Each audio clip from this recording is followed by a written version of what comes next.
At first, don't count, Subitize. Here's how.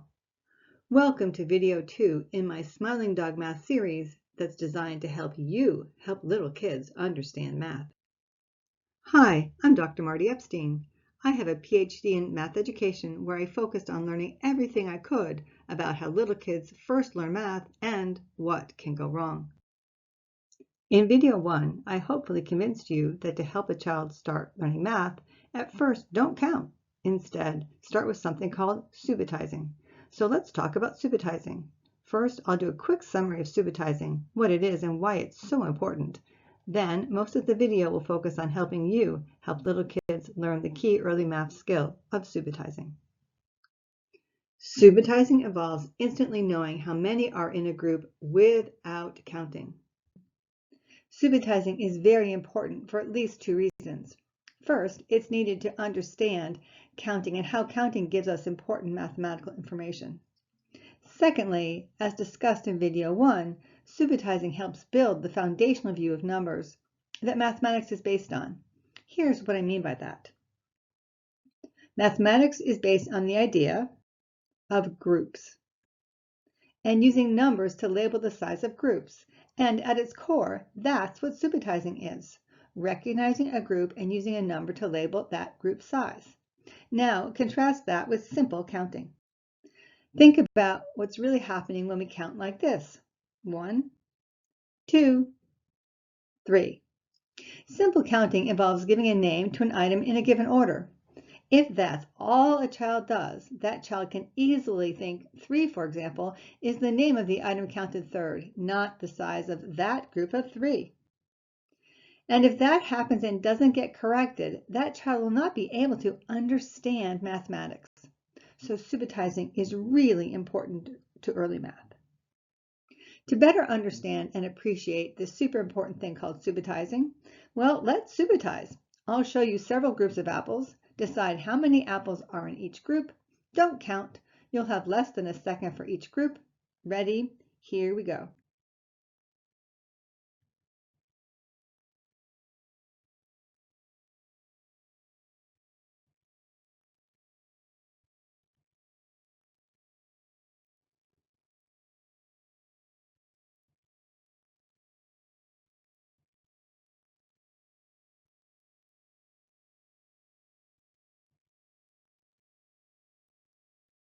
We're done.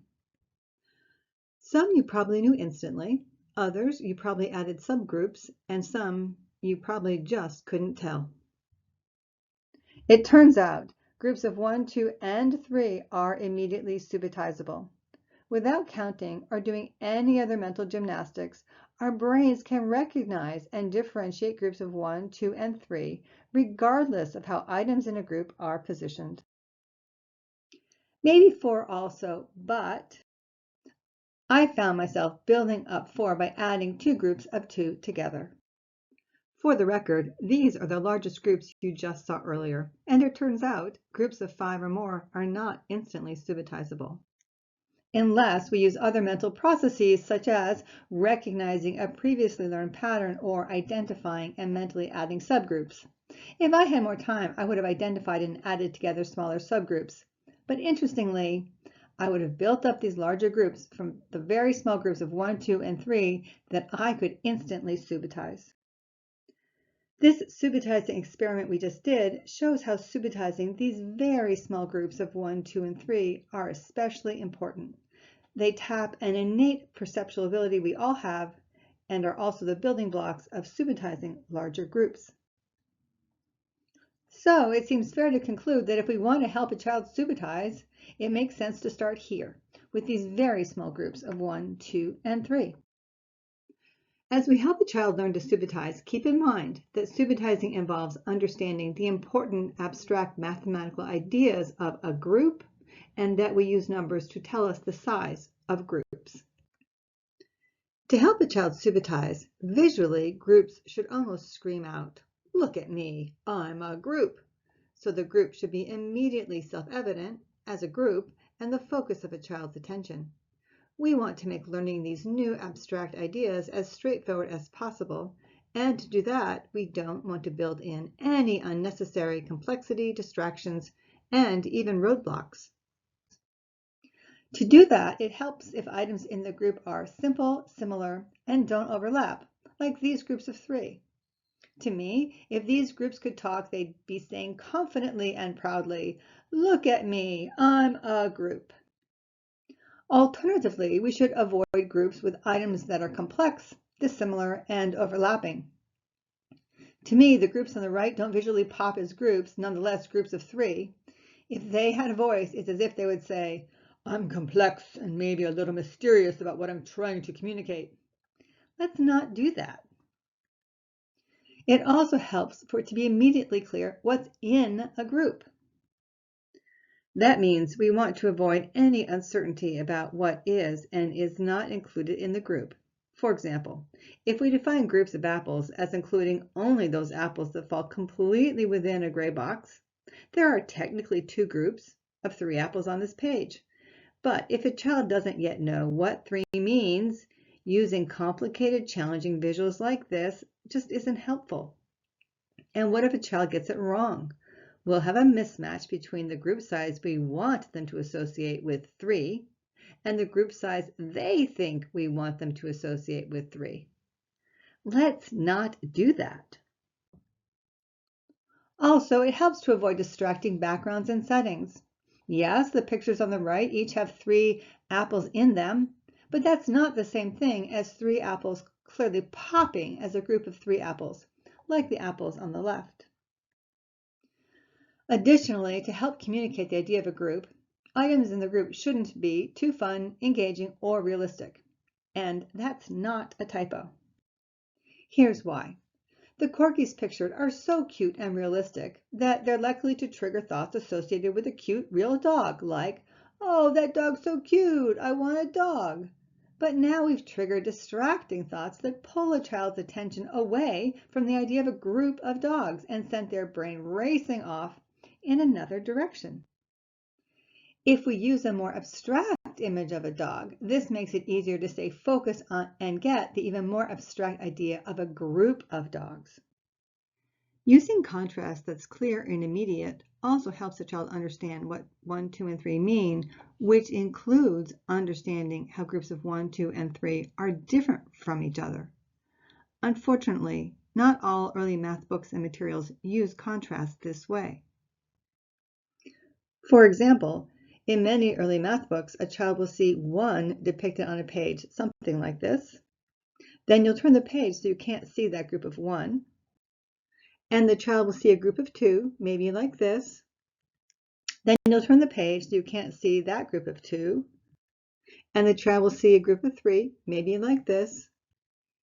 But since what 1, 2, and 3 mean isn't understood, it's unlikely that information will be retained, nonetheless compared, and that learning opportunity is likely lost. So as you work with a child to help them subitize, keep in mind that the visuals we pick matter. Remember, the group should be the focus of attention and figuratively scream out, "Look at me, I'm a group." The group should make it easy for a child to understand what groups of 1, 2, and 3 are, including how they differ from one another. It turns out that how we talk matters too. To teach what 3 means, saying 3 apples the way we normally would may not work as well as we think it does. Something like this approach is likely to work better. Look, apples, a group of apples, 3 of them.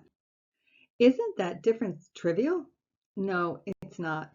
Let me explain. To understand why it's not trivial, it helps to keep in mind what a child doesn't yet know and understand. And if we're trying to teach them what 3 means, well, that means the child doesn't yet understand what 3 means. So if we start with the unknown idea of 3, we're asking a child to retain a word they don't yet understand. And that's something that's very hard to do. So poof, it's quickly gone and not available to link with anything that comes even immediately after, like referring to a group of apples. So learning's easier if we start with what's already understood by a child, like apples.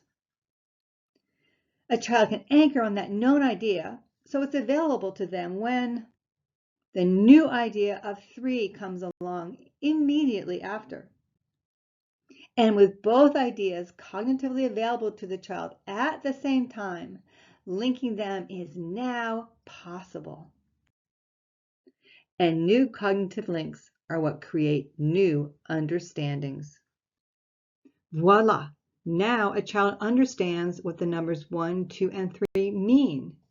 Of course, it takes a lot of input for these links to occur, and once they do, practice is needed to strengthen them, so this becomes the way a child starts to see their world. So, thinking about how we talk about helping a child subitize contrasting groups of 1, 2, and 3, instead of something like this, let's learn about numbers. 1, 2, 3.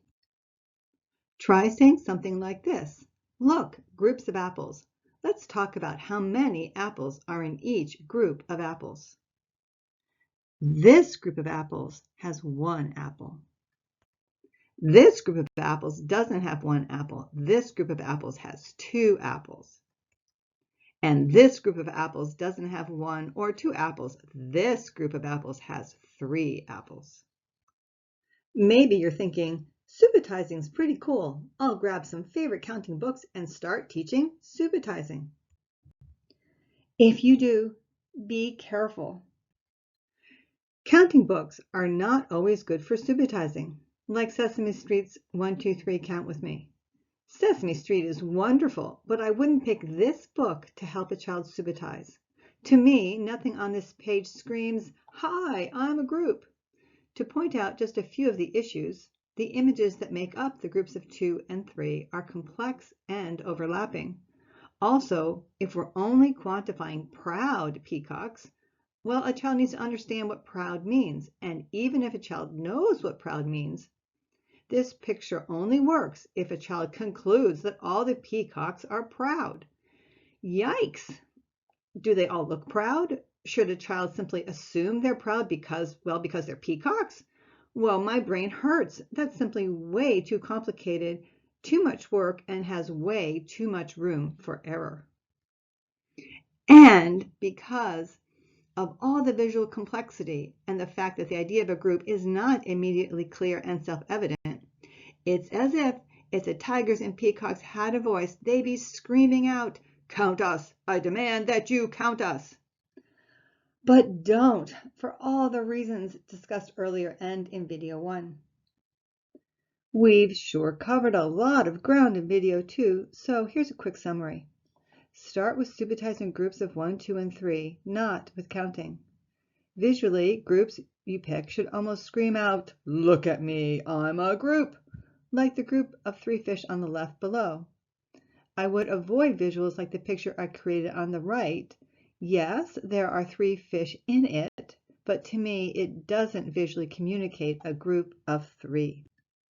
When helping a child first learn to subitize groups of 1, 2, and 3, clear and immediate visual contrast helps a child understand what 1, 2, and 3 are, which includes how 1, 2, and 3 are different from each other. And remember, when helping a child learn to subitize, how you talk matters. Anchor first on what a child already understands, like apples, and follow as soon as possible with the math concept we are trying to help them learn. A final note. As much as possible, use the subitizing tips together. I only presented them one by one to make it easier for me to explain them. If you're looking for help with subitizing, I designed Very Early Math Set 1 to do just that. Then, Very Early Math Set 2 shows you how to use a child's subitizing skill to teach how counting works to tell a group's size. Both subitizing and understanding how counting works to tell a group's size are monumentally important to a child's early math development.